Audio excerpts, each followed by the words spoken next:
Hi everybody, welcome to another edition of In a Heartbeat. I'm your host, John Clor. You know, In a Heartbeat has always been about your personal health and wellness. So today I thought I was going to take it and stretch it out just a little bit further and talk about our whole community's health and wellness.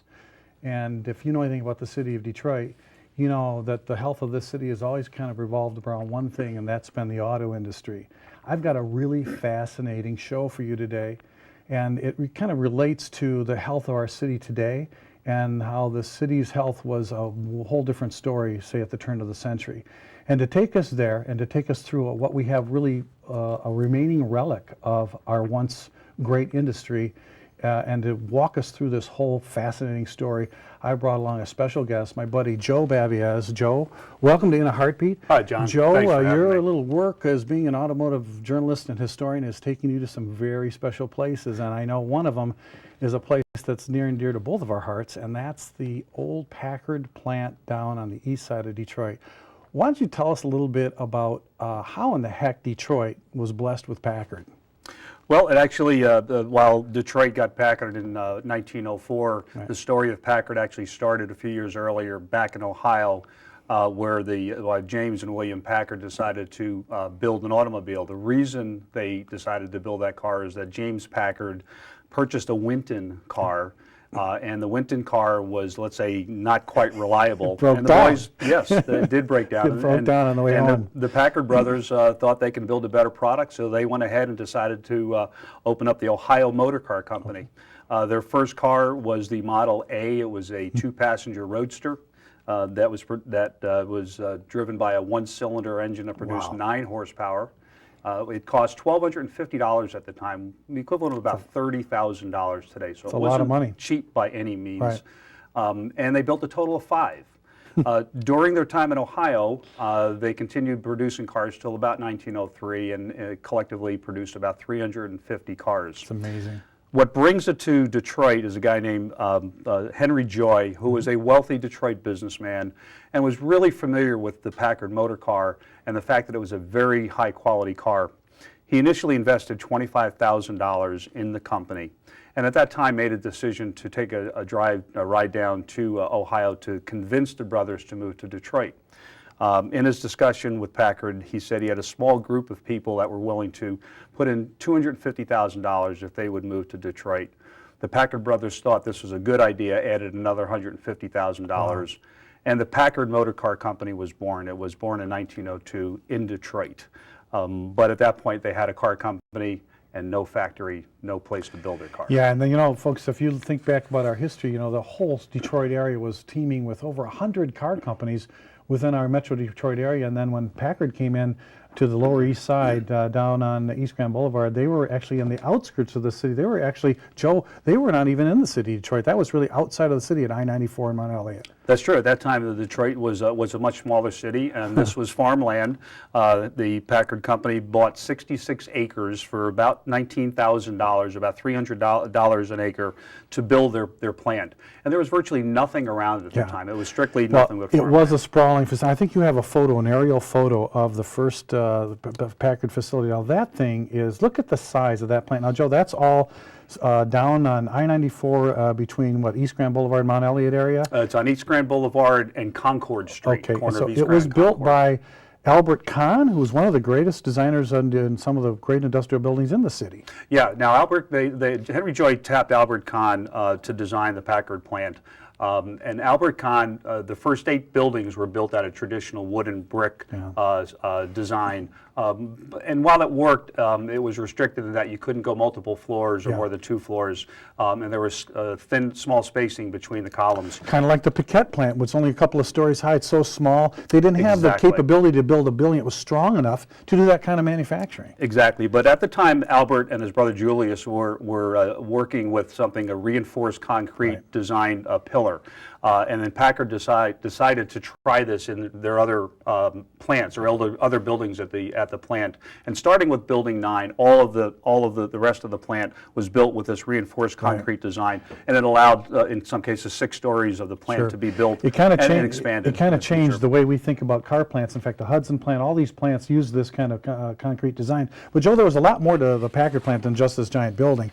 They had acreage out there, and they did other things there. What else were they doing on that property? Well, what they did was they were one of the first companies to have a proving grounds on their plant. Up until this time, most car companies simply used the Detroit streets drive around Detroit. to test their cars. Now, while this worked okay, it didn't allow for 24/7 testing, durability, and reliability testing, which Packard really took very seriously. And with this test ground test facility at the plant, they just ran these cars constantly to failure, found out what was wrong, improved the product, and that's why it became one of the highest quality automobiles in the world at the time. In fact, when we talk about quality, we always think of Ford used to say quality is job one. Packard had their own little slogan. What was their slogan about quality? Ask the man that owns one. Ask the man that owns one. Nothing speaks better than someone that owns a product, and they love the product, and they tell their friends about it. And they also had some verbiage inside the plant about quality first. Yeah, you'll see in this next photo.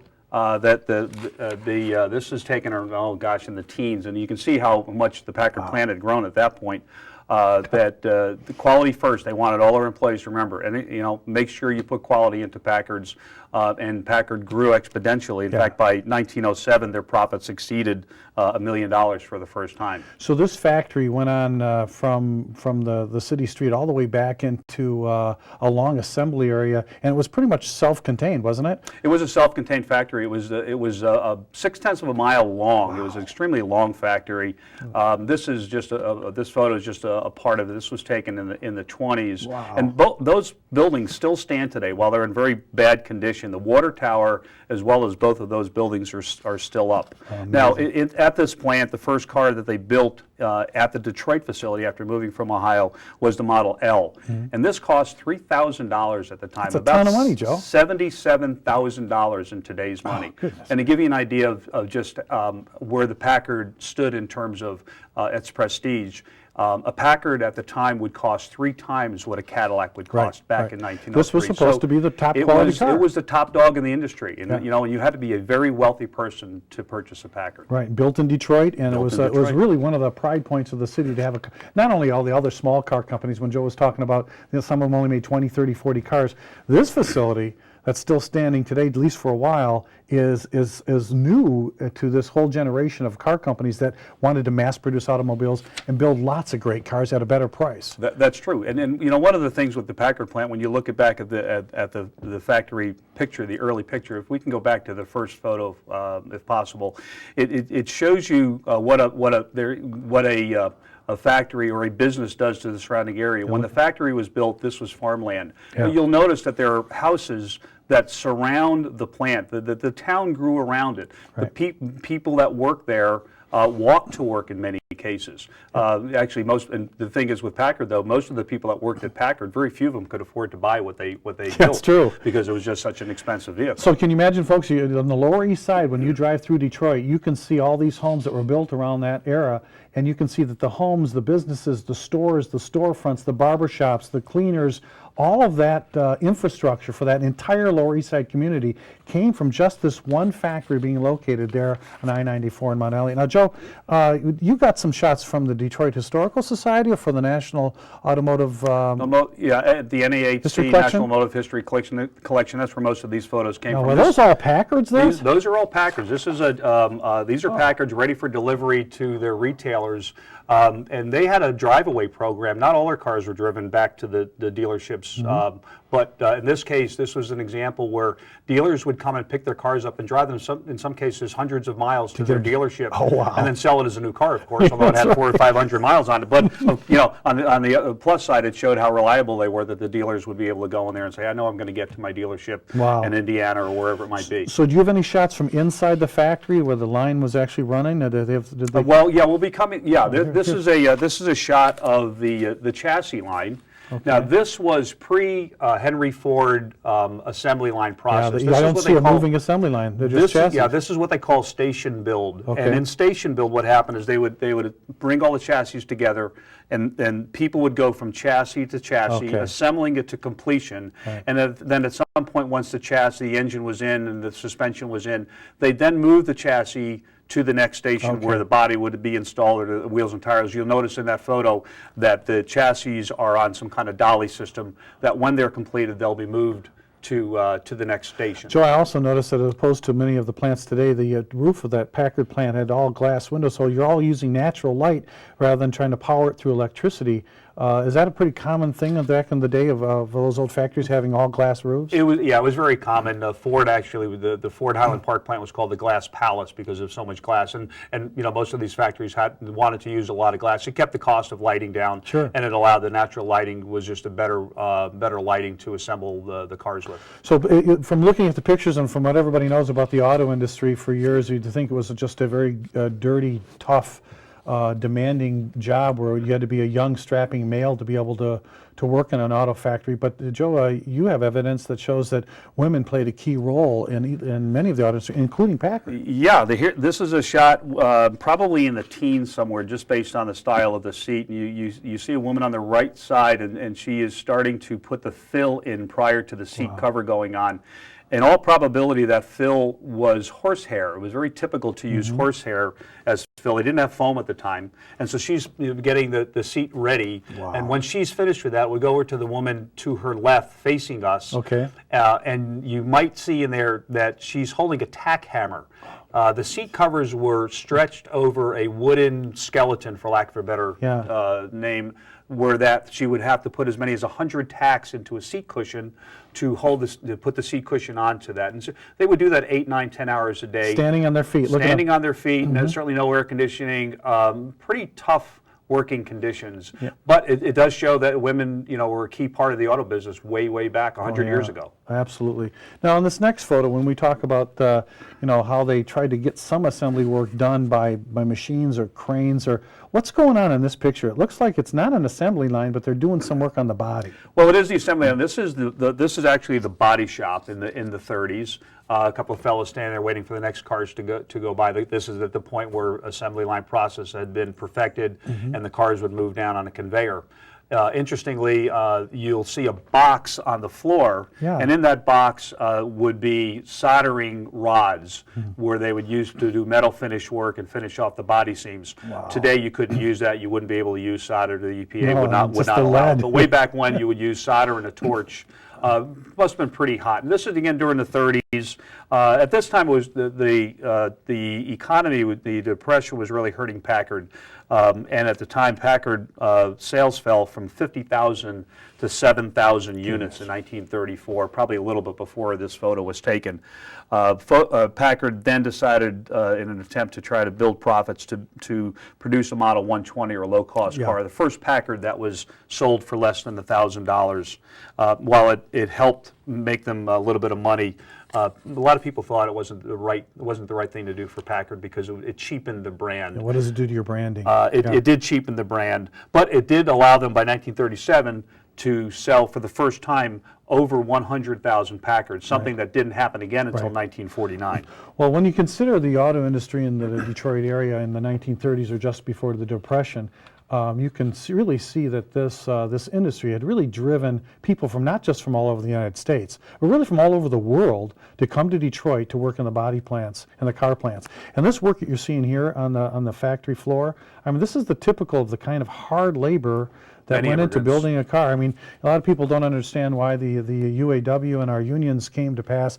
Auto plants were a very dirty, difficult, dark, very hard job, and a lot of people got injured in working these plants. And you can see that they're swinging around big, heavy metal bodies here. And I think This is at the very beginning of like motorized assembly of the assembly plants, and even so with the cranes and the lifts, Joe, that was a hard job. It was a very hard job, and the factories are very, very hot. They had very little ventilation. It was not the best job in the world, but there was good pay. A lot of immigrants came from all over the world. I mean, Henry Ford had language classes for many of his employees, as probably Packard did. But it gave good, honest employment to anyone willing to work hard. Well, what people don't realize is that Detroit not only put America on wheels, it really established with the $5 a day wage the establishment of the middle class. The idea of selling a car, it wasn't a new idea, but what the new idea that came out of Detroit was give people a job that they can afford to buy a car and make the car priced so that every man can have a car. The car was originally something for the rich, which Packard proved by its elite status in the industry. As you can see here, this looks like they had 2 assembly lines going. They did, and in the plant they could produce up to 100 cars an hour. This was the final line, and I believe this is 1952, where they could produce up to 100 cars an hour. Unfortunately, at that point, Cadillac was starting its slow descent, and so it really wasn't the big plant wasn't needed anymore, and they were having trouble selling cars. A lot of competition out there. So as we know, and we even know today with the recent troubles of the auto industry and the bankruptcies of some of our major automakers, the bottom line is when your cars can stay competitive and people can buy them, all that money that goes into the purchase of that car comes into the community that supports that factory. So a lot of people talk about, the cars that are built, the import makers that are building cars here in the United States, all the profits from those makers are shipped overseas. When you buy a domestic product, the profits stay in the community and they stay in the United States. 5 out of every 100 employees for a domestic builder are actually working in the United States, where 60 out of every 100 worker for a domestic factory actually works in the United States. So import cars don't give you the kind of bang for the buck. And when you look around the plant back at Packard, you can see when that plant went out of business and Packard went away, the whole area really came to a crashing demise. Why don't you take us there for some photos, Joe, of what's really going on with the Packard plant today, and take us back to what's happened to this building. Okay, well, after that last photo of 52, a short time after, Packard was bleeding cash badly and made some really bad decisions in an effort to stay afloat. The decision they made that really knocked them out was the purchase of Studebaker. Yep. Packard thought Studebaker was a viable company, and actually Studebaker cooked the books and fooled Packard into thinking it was a viable company when in fact it was a company on its last legs. But after they combined, things went from bad to worse. Here we have 2 companies with very little cash flow and product lines that were not equal to the competition. And by 1956, the real Packard, as we know it, was history. In the middle of 1956, the last real Packard was built. It held on for 2 more years as a Packard, and then finally the brand went away after the 1958 model year. Right. So you can see when you go through the Packard plant, this beautiful bridge, it crossed over East Grand Boulevard. Yeah. And now we look at it today, Joe. That doesn't look a whole lot like the old beautiful bridge from 1956. No, it certainly isn't. This photo was taken about a year ago, and it just shows today what happens when you don't support a local community. When you don't support a local industry, be it a grocery store, be it a car company, whatever, this is the result. And so we now have a building that will shortly be torn down, and there'll be nothing left of the Packard plant. Well, this beautiful shot of what they call the ruins of Detroit, have you ever been able to get inside the building and walk around a little bit? I was. I spent a few hours inside taking some photographs, and perhaps we can go to the next photo. This is the inside of that same. This is the inside of the same bridge that we were just looking at. This is where the bodies would come over from one building to another building, and you'll notice there are like 8 steel structures or beams going across the walkway. So just focus in on those, and let's take it to the next photo. The next shot. This is the same bridge today. Oh my goodness! These are you see, it's a tighter shot, so it doesn't quite look exactly the same. But those are those same 8 beams that go over. The cars would have been on the left, the walkway to the right. This is what it's turned into over the years. Scrappers got into it. Yeah, now they had some beautiful, they still have concrete columns. Was there a lot of architectural design to this place? There was a lot. A lot of it is gone. A lot of it's been stolen. Now, what you see here, I talked earlier about the Albert Kahn design and the reinforced concrete pillars. This is an example of the Albert Kahn design that allowed for multiple stories to be built. It allowed for wider aisles and in Packard's case, 7 stories high. They could have gone higher. Wow. And so that was exactly the beam that the Kahn designed that then went to virtually every other car plant in Detroit. So this column's got a big piece of steel in it, and it's fluted at the top. This is all made out of concrete and steel. Concrete and steel. Wow. Yep.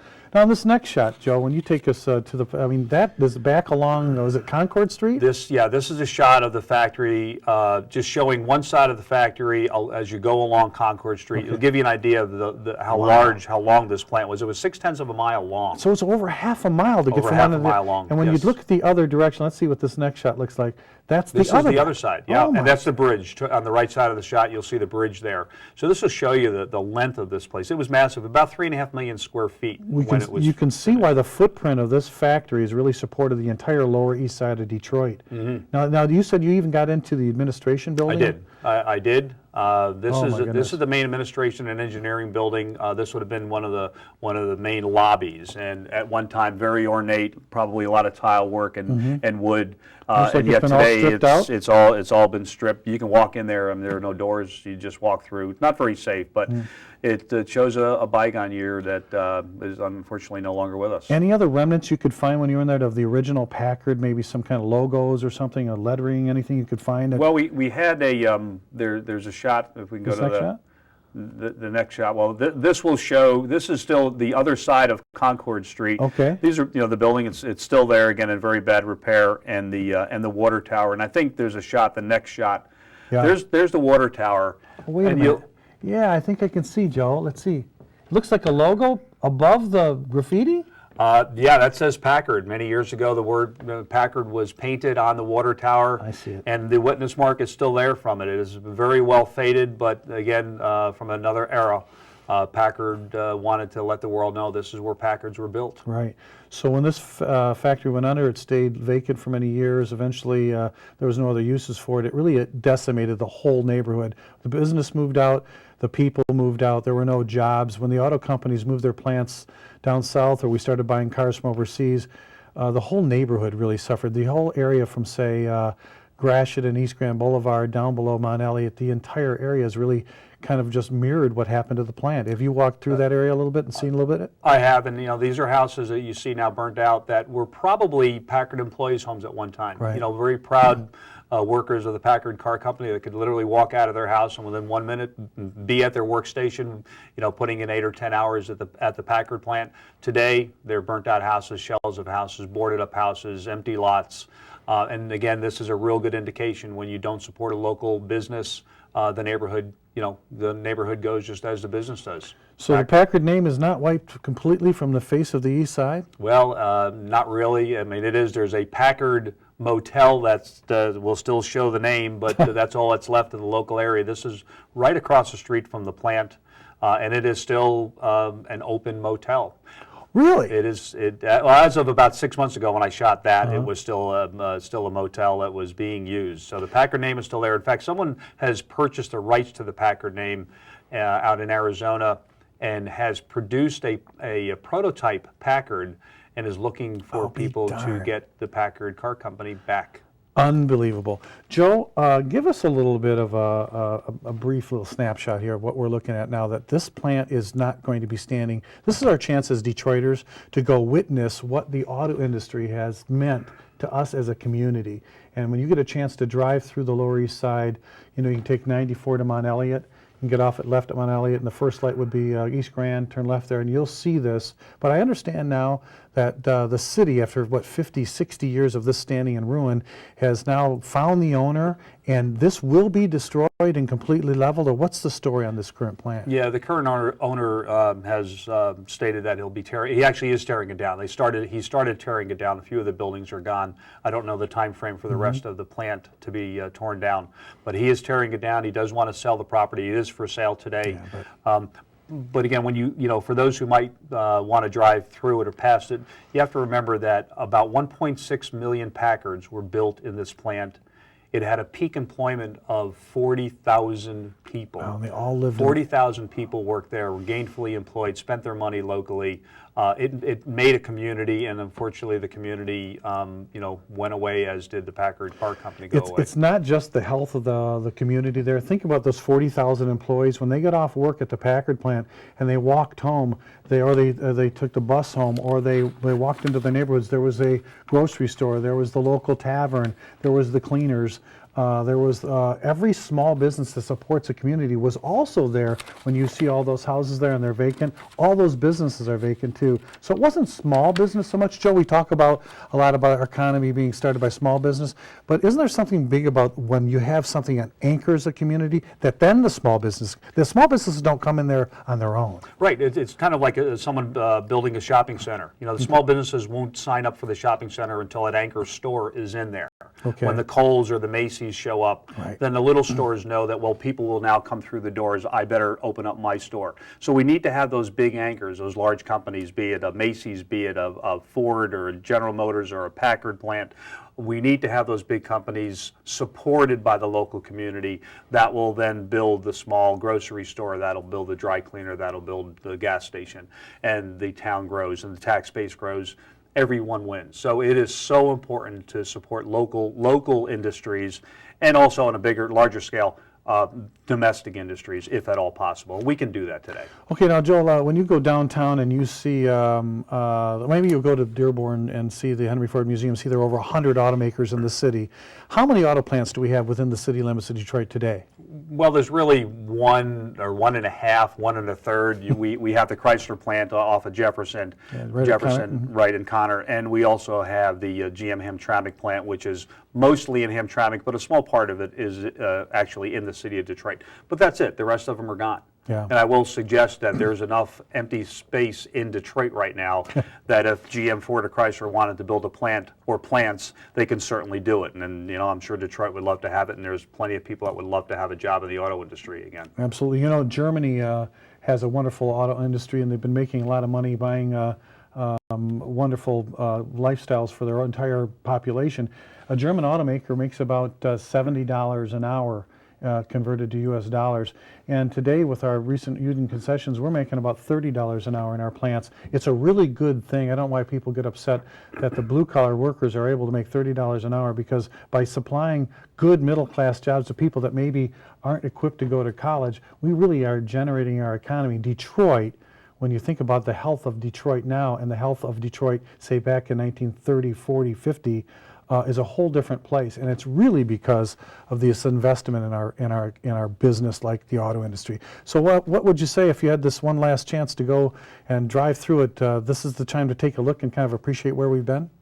Yeah, this will give you some insight, an example to show you exactly how important it is to support local industries. Drive past the plant. I would suggest keeping your doors locked, but drive past the plant. Place, yeah. It's really sad, but it really is enlightening to show you how important it is. Amazing. Buy local, Joe, buy American. I really appreciate you bringing these stories by. God, thank you so much. And if you guys want to see more of Joe's work, you can go to automotivetraveler.com, or you can email Joe at the email address they show. And we'll have Joe back and talk a little bit more about the health of our auto industry in a future show. I really want to thank you for joining us today. I think it's a great story. It's a great place to know where we've been, to know where we're going. And remember, look back on all of the things you learn about our city. Knowledge is power. Again, I appreciate you stopping in for In a Heartbeat. Thanks again for joining us. I'll see you next time. Bye-bye.